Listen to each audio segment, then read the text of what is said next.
ہم سب نے یہ تو بہت سنا ہوگا کہ فلاں پر جنات سوار ہو گیا ہے یا اس پر کسی کا سایہ ہے، اس کو آج سے پریشان کر رہا ہے، کسی نے فلاں عجیب و غریب چیز دیکھی ہے، ہم نے دکان بند کی تھی، اپنے ہاتھ سے کھولا تو فلاں چیز غائب ہے، یا ہماری کوئی قیمتی چیز الماری سے غائب ہے۔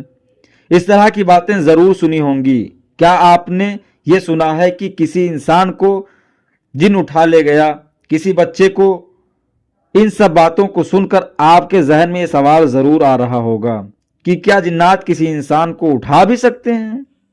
تو میں آپ کو بتاتا ہوں کہ ایسی باتیں کتابوں سے ثابت ہیں۔ میں آپ کو ایک واقعہ بتاتا ہوں جس سے آپ خود بخود اندازہ لگا لیں گے، اس لیے پورا سنیں، اور اگر دل کرے کہ آپ کا بھائی بھی سنے تو شیئر کریں۔ علامہ قاضی نے لکھا ہے کہ حضرت عبد الرحمن ابن ابی لیلہ فرماتے ہیں کہ ہمارے قبیلے کا ایک شخص عشاء کی نماز پڑھنے کے لیے گیا اور گم ہو گیا۔ اس کی بیوی عمر ابن خطاب کے پاس آئی اور اس کے گم ہونے کے بارے میں اطلاع دی۔ آپ نے اس کے خاندان والوں سے تصدیق فرمائی۔ انہوں نے کہا کہ واقعتاً گم ہو گیا ہے۔ آپ نے اس کو حکم فرمایا کہ 4 سال تک انتظار کرو۔ وہ چلی گئی، 4 سال کے بعد پھر آئی اور کہا کہ ابھی تک میرا شوہر نہیں آیا۔ آپ نے اس کو جواب دیا کہ اب تو دوسرا نکاح کر سکتی ہے۔ اس نے دوسرا نکاح کر لیا۔ اس کے بعد اس کا پہلا شوہر آ گیا۔ وہ پھر حضرت عمر ابن خطاب کے پاس اپنا مقدمہ لے گیا۔ آپ نے فرمایا کہ تم عجیب ہو، ایک طویل زمانے تک غائب رہے ہو اور گھر والوں کو موت و حیات کا کچھ علم نہیں ہے۔ اس نے کہا کہ حضرت میرا غائب رہنا مجبوری کی وجہ سے تھا۔ آپ نے دریافت فرمایا کہ مجبوری کیا تھی؟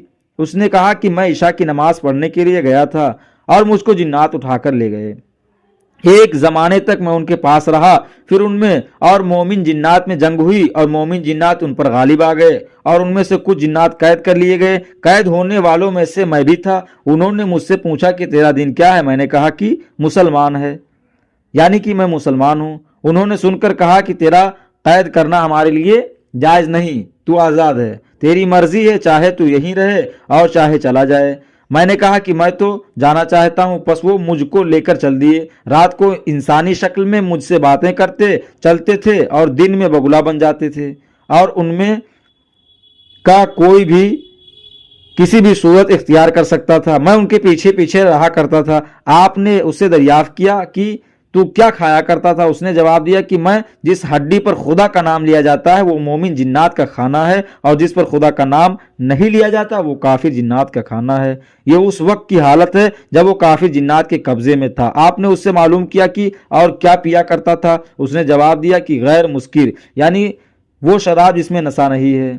حضرت عمر ابن خطاب نے فرمایا کہ تجھ کو اختیار ہے، چاہے اس عورت کو لے لے اور چاہے اس کا مہر رکھ لے۔ تو اس سے ثابت ہوا کہ جنات انسان کو اٹھا بھی سکتے ہیں۔